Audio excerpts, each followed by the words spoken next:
Bagong lipad si Claire sa isang kondo sa Makati.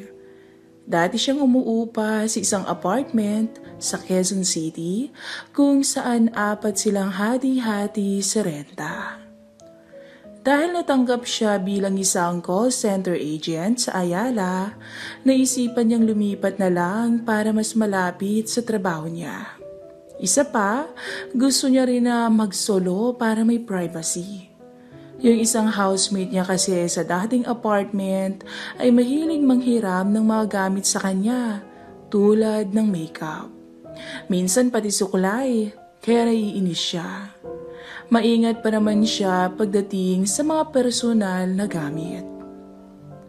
Ang kanyang mga magulang ay nasa probinsya at siya ay lumuwas ng Maynila pagkatapos niyang makagraduate ng college.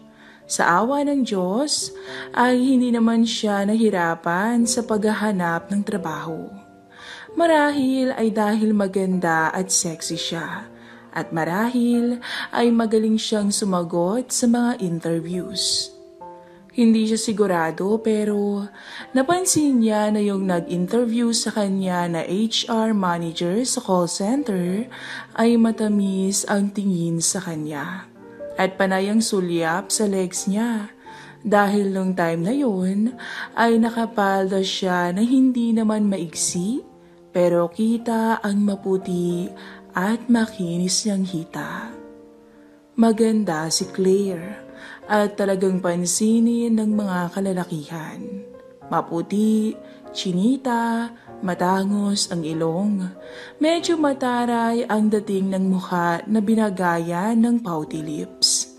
At ang katawan, sabi nga ng mga kalalakihan ay katawang pangkama.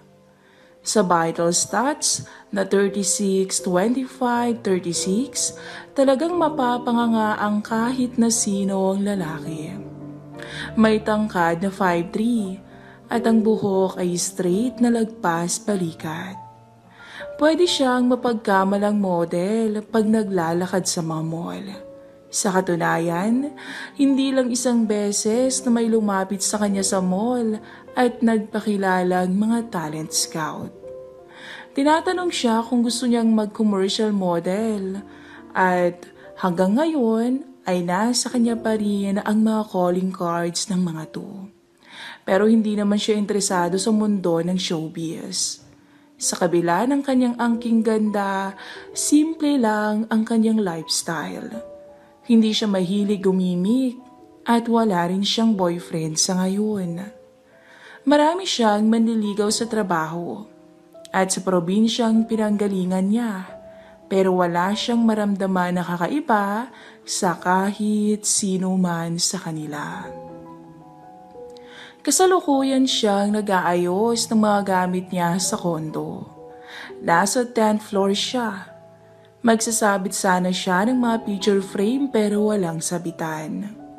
Naisipan niyang tumawag sa front desk ng kondo gamit ang intercom at nagtanong kung meron silang karpintero na pwedeng tumulong sa kanya na maglagay ng mga picture frame. Sabi ng nakasagot ay maghintay lamang sandali at may ipapadala sila na karpintero. Hindi nga nagtagal ay may nag-doorbell. Binuksan niya ang pinto at bumungad sa kanya ang isang lalaki na maitim, maskulado, mga 5'4" ang taas. Siguro ay nasa 30 to 40 ang edad at may dalang toolbox, pati na rin electric drill para pambuta sa dingding na lalagyan ng mga pako. Nakasando at short lamang to, mukhang marumi. May bigote at medyo kulot ang buhok. Pangit naman, parang hindi naliligo. Sambit ng dalaga sa kanyang isipan. Ma'am, kayo po ba yung nagpapatulong magkabit ng mga pako sa dingding? Ako po si Kaloy, yung pinadala ng building engineer. Habang nagsasalita ito ay nakatingin to sa maputing hinaharap ng dalaga. Nakasando lang kasi siya at maikling shorts. Wala rin siyang underwear dahil nakagawian na niyang hindi magsuot nito pag nasa bahay lang siya. Hindi niya pinansin ang parang may pagkapilyo na tingin sa kanya ng karpintero. Ako nga, Manong. Haliho kayo, pasok kayo. Itinuro niya kung saan niya ipopwesto ang mga picture frame niya. At nagsimula ng magbutas ang karpintero gamit ang electric drill. Si Claire naman ay inaasikaso ang pag-aayos ng iba niyang mga gamit. Paminsan-minsan ay tumitingin siya sa ginagawa ng karpintero at nauhuli niya itong sumusulyap sa kanya. Manong, matagal pa ba? Gusto ninyo ng juice at sandwich? Tanong niya. Tubig na malamig na lang, ma'am. Kumuha siya ng pitchel sa ref. Sinundan siya ng tingin ni Kaloy at parang takam na takam to sa kanya. Pagkatapos niyang inumin ang malamig na tubig, ay nagpatuloy na siya sa ginagawa. Ma'am, pwede ho bang pakihawakan tong picture frame? Susukatin ko lang para sakto ang pagkakakabit. Lumapit si Claire at hinawakan niya ang picture frame. Nakataas ang dalawang kamay niya, kaya medyo nahila pa itaas ang sando niya at lumitaw ang maputi at makinis niyang tiyan. Hindi nakaligtas to sa paningin ni Kaloy, pero hindi siya nagpahalata. Yumko siya at kunwaring may kinukuha sa toolbox niya.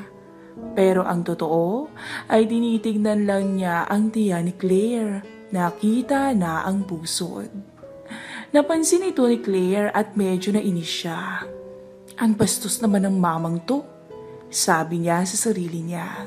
At napasulyap siya sa shorts ni Kaloy at napansin niya ang bukol sa harapan nito. Bastos talaga, pero hindi siya kumibo. Manong, nangangawit na ako. Pagkasabi niya nun, ay bigla na lang niyang naramdaman si Kaloy mula sa likod niya na yumakap sa kanyang bewang. Nagulat siya at muntik na niyang mabitawan ang picture frame na hawak niya. Ibinaba niya to at pilit kumakawala pero mas lalong humihigpit ang yapos ng karpintero. Manong, ano ba? Anong ginagawa mo? Stop it! Kung hindi sisigaw ako. Wika ni Claire. Pero ayaw makinig ng matanda at naramdaman na lang niya ang unti-unting paghaplos nito sa kanyang katawan. Nagpumiglas siya pero malakas ang lalaki. Maya-maya ay humalik na to sa batok at tenga niya. Nakiliti at kinalabutan siya sa bigote nito. Amoy na amoy niya ang pawis nito at ang hiningang hindi niya yata kayang tiisin dahil sa di kaaya-ayang amoy. Pansin din niya ang malalim na paghinga nito at ang tila nagbabagang mga labi sa kanyang batok. Maya-maya ay naramdaman ni Claire ang isang haplos ng matanda na nagtungo sa loob ng short niya at ang isa naman ay sa sando niya. Bigla na lang napakagatlabi ang dalaga. Kanina lamang ay pilit niyang nilalabanan ang mapangahas na lalaking to na ubod ng pangit pero bakit ngayon ay parang wala ng pagtutol sa kanya. Hindi niya namamalaya na nakatingala at nakapikit na pala siya. Para bang ninanamnam na niya ang bawat sandali sa piling ng lalaking ngayon lang niya nakita. Napansin ni Kaloy ang biglang pagtugon ng dalaga. Kaya dito na lumakas pa ang kanyang loob at itinuloy ang nais gawin sa magandang babaeng ni sa panaginip ay hindi niya iisipin na bibigay sa isang katulad niya na bukod sa hindi gwapo ay lagi pang amoy pawis dahil sa uri ng trabaho niya. Marami na ring babaeng nabaliw sa husay ni Kaloy sa kama. Yun nga lang, puro bayarang babae ang natitikman niya. Dahil nga wala namang magkamaling magkagusto sa kanya na matino ang babae. Pero eto ngayon siya. Kapiling ang napakaganda at disenteng babae. At batang-bata. Sa tansya niya ay hindi lalagpas ng 25 ang edad nito. Hindi siya nagkakamali dahil 21 pa lamang si Claire. Pumwesto si Kaloy sa likod ng dalaga at pinaghiwalay ang mga binti nito. Tinangkapan niyang halikan si Claire pero umiwas ang dalaga. Kahit nadala at nagising ang uhaw niya sa sarili, ay hindi pa rin niya matitiis ang hindi kaaya-ayang hininga ng matanda. Kahit ganon, ay tuluyang isinuko ni Claire sa karpintero ang kanyang dangal at kagandahan. Ngayon lang siya nakaranas ng ganito sa buong buhay niya. May karanasan na siya. Ang una niyang boyfriend sa probinsya ang nakauna sa kanya. Pero iba ang pakiramdam niya ngayon. Napakahusay ng lalaking to at hindi may pagkakailang nabiyayaan bilang lalaki. Ngunit nagtatalo pa rin ang isip niya. Bakit niya hinahayaan ang lalaking to na hindi naman gwapo, amoy pawis pa na nagpapakasasa sa kanya? Sa oras na yun ay gigil na gigil si Kaloy sa kanya. Parang gustong sulitin ng karpintero ang pagkakataong to na baka hindi na maulit pa. Maya-maya ay hinila naman si Claire sa sahig. Halos mabaliw ang dalaga sa husay ng matanda. Walang kasawaan ang matandang karpintero sa kanya. Hindi man lang napagod, bagkus ay parang lalo pang ginaganahan. Marahil ay sa sobrang gigil sa kagandahan ng babaeng pinagsasawaan niya ngayon. At matapos ang ilang dekada, ay tuluyang naibsan ang uhaw nila sa isa't isa. Kapwa hinahabol ang paghinga, tagaktakang pawis ng dalawa. Nang makabawi si Claire, ay pilit na itong umaalis sa ilalim ni Kaloy. Dinampot ang mga damit at nagpunta ng banyo para maligo. Sinabihan na lang niya ang karpintero na tapusin na lang ang pagkukumpuni sa dingding at pag natapos na ay lumabas na lamang. Nag-iwan din siya ng konting pera para pambayad sa abala ng karpintero. Pero sa isip niya ay siya pa nga ang inabala nito. Hindi lang basta abala, dahil nakaisa ito sa kanya.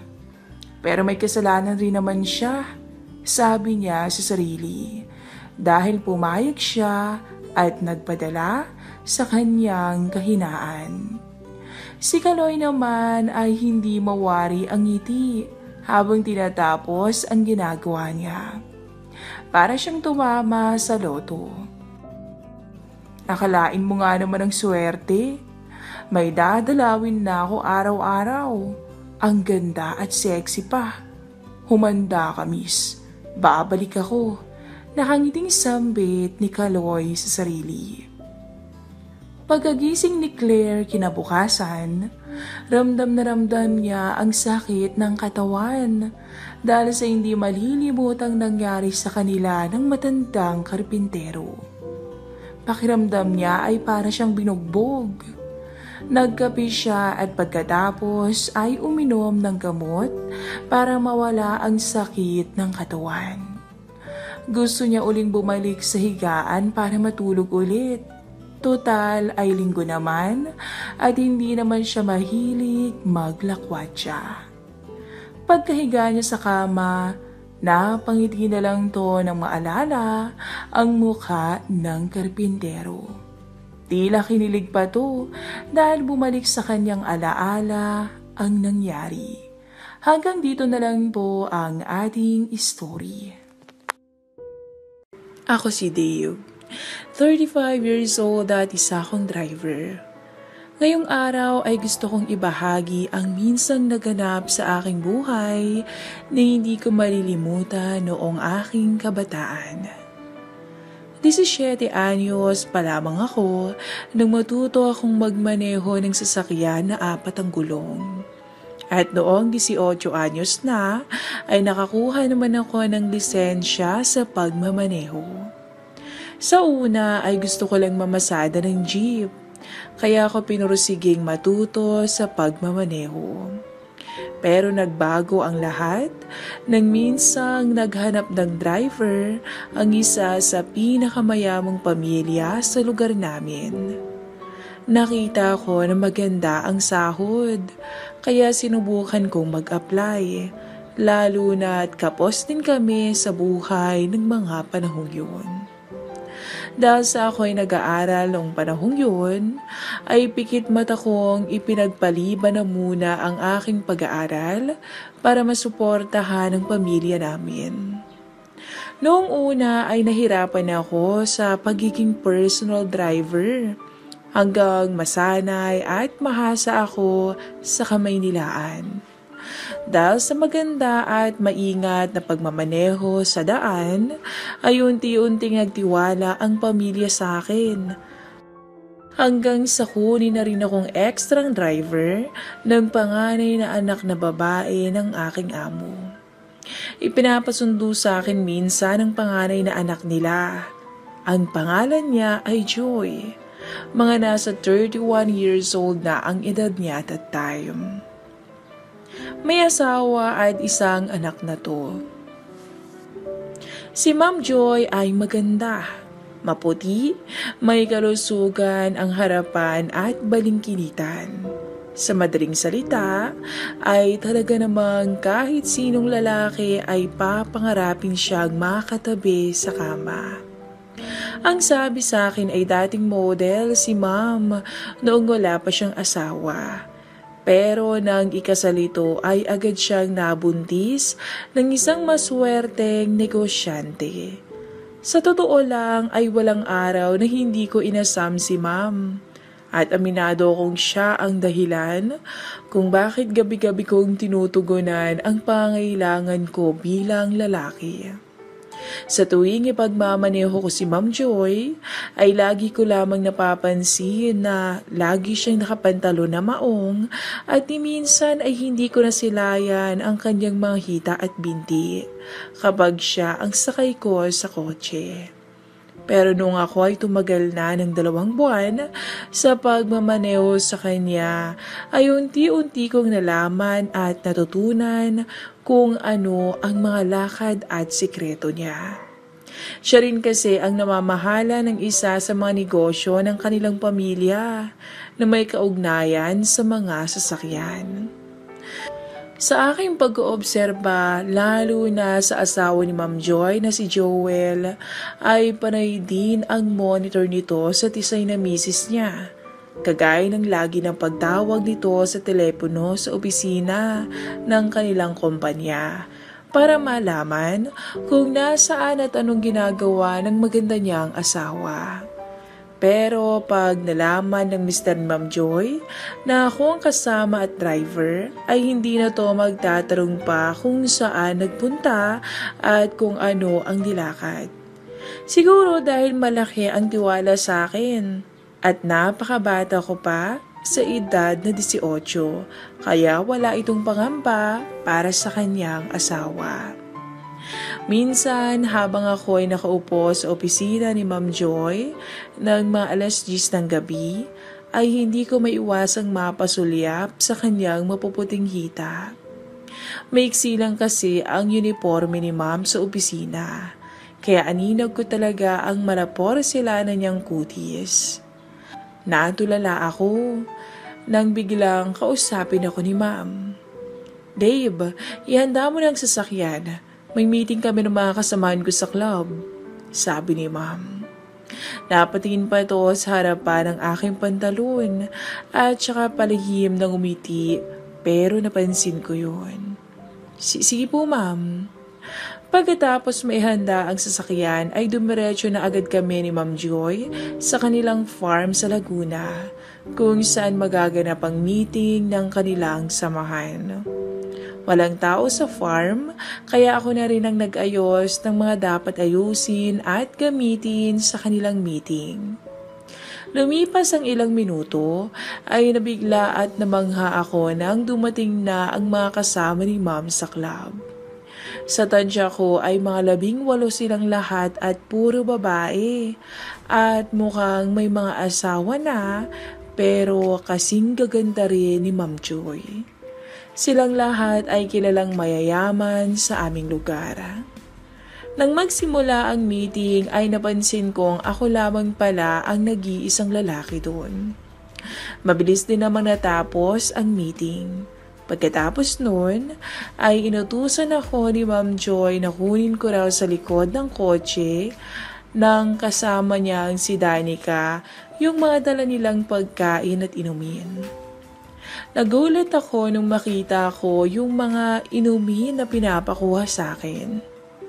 Puro tequila pala ang dala ng kasama niyang si Danica at inutusan pa nga akong bumili ng yelo. Binigyan ako ng 300 pesos at namili ako ng isang bloke ng yelo sa labas ng farm. Siguro inabot din ako ng 10 minuto bago ako nakabalik sa farm.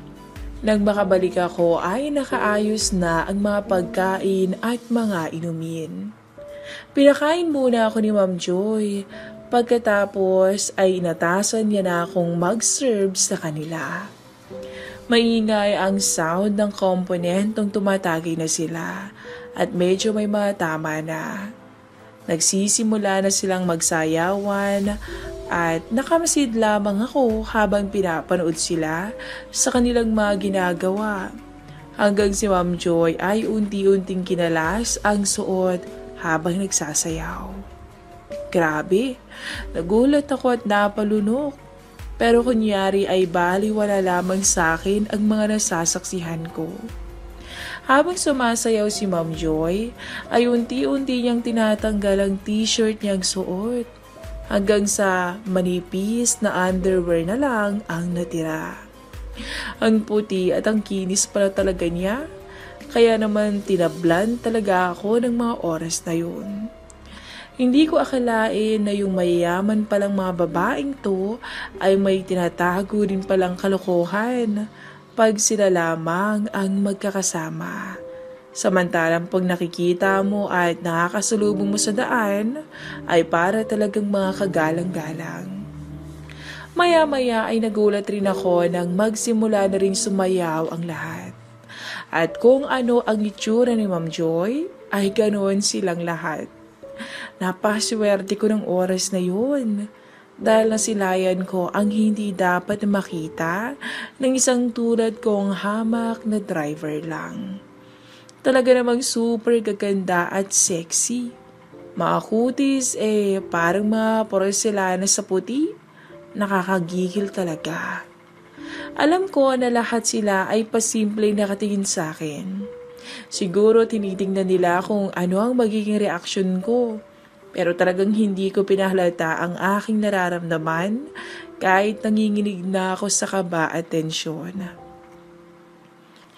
Noong matiyak nila na baliwala lamang sa akin ang kanilang ginagawa, sila ay nagpatuloy sa kanilang sayawan. Hanggang napansin ko na matindi na ang tama ng alak sa kanilang lahat.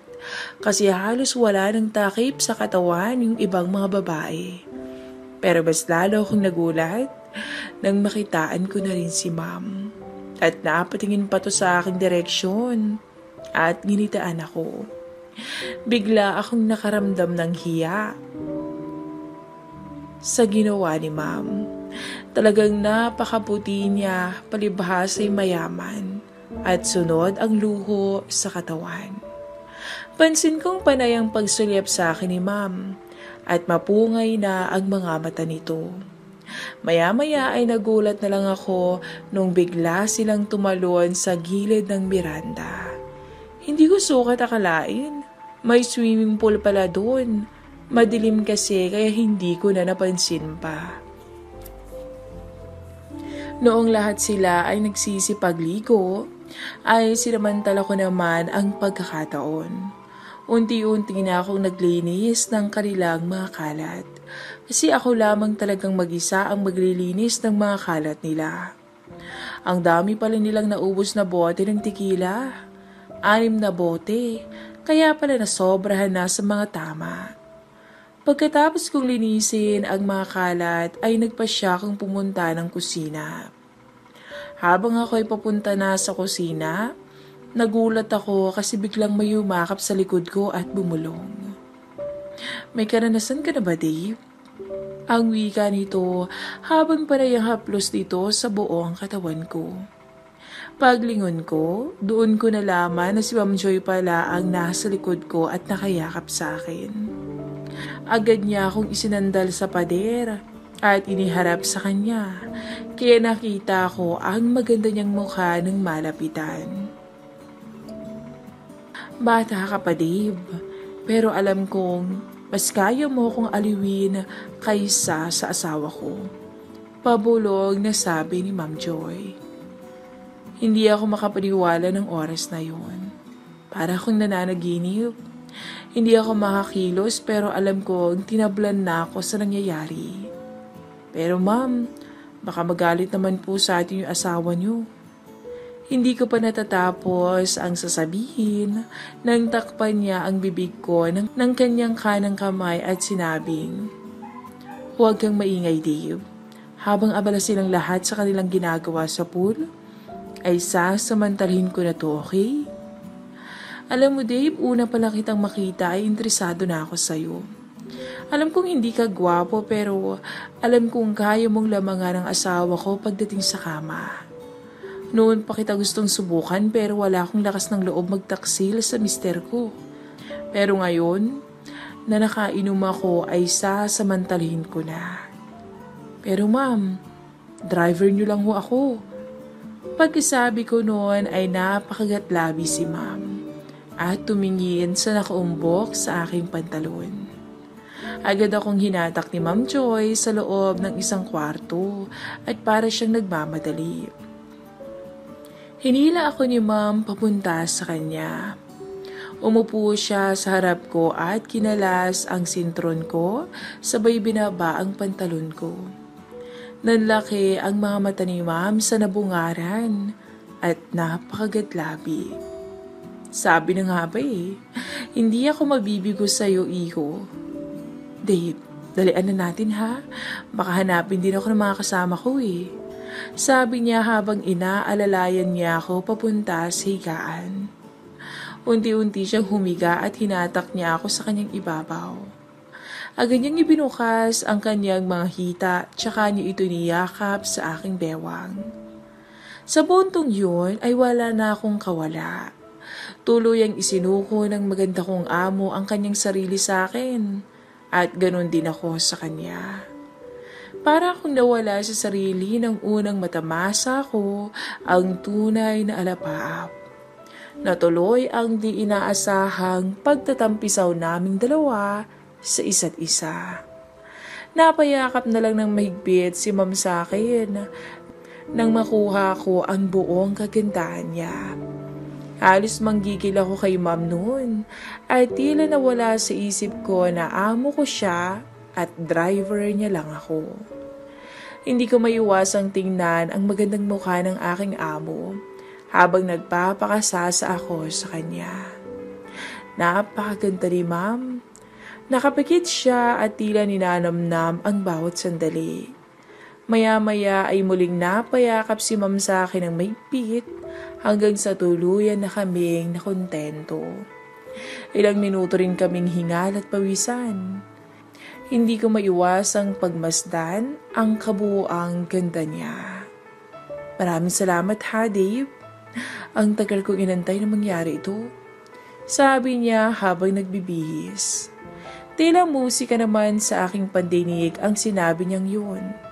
Hindi ko lubos akalain na gusto rin pala akong tikman ni Ma'am Joy. Walang anuman ho, Ma'am. Ako nga dapat magpasalamat sa inyo Napakaganda niyo pero pumatol lang kayo sa tulad kong driver. Ano ka ba, Dave? Hindi na ako lugi kung malaki naman, di ba? At nagtawanan kaming dalawa. Dave, uulitin natin to ha? At biglang naputol ang usapan namin ni Ma'am nang bigla siyang tawagin ng kasamahan niyang si Danica. "Joy, nasan ka na ba?" Bigla tuloy akong napalabas ng kwarto at sa bintana na lamang ako dumaan dahil open at walang bakal ang mga bintana. Mahirap na baka kasi mahuli ako ng mga kasama namin kung sa pinto naman ako daraan. Pero bago ako umalis, ay hindi ko talaga malilimutan ng isang napakatamis na halik na ibinabaon sa akin ng tisay kong amo. Simula noon, lalo kaming naging close ni Ma'am Joy. At kung may pagkakataon, ay pumupuslit kami para lang tugunan ang pangailangan naming dalawa. Palihim niya rin akong binibigyan ng pera para daw makapag-ipon ako at matulungan ang pamilya ko. Lubos ang pasasalamat ko kay Ma'am Joy at handa akong suklian ito kahit gabi-gabi akong mapagod sa kama para lang maibigay ang aliw na hinahanap-hanap niya. Hanggang dito na lang po ang ating story.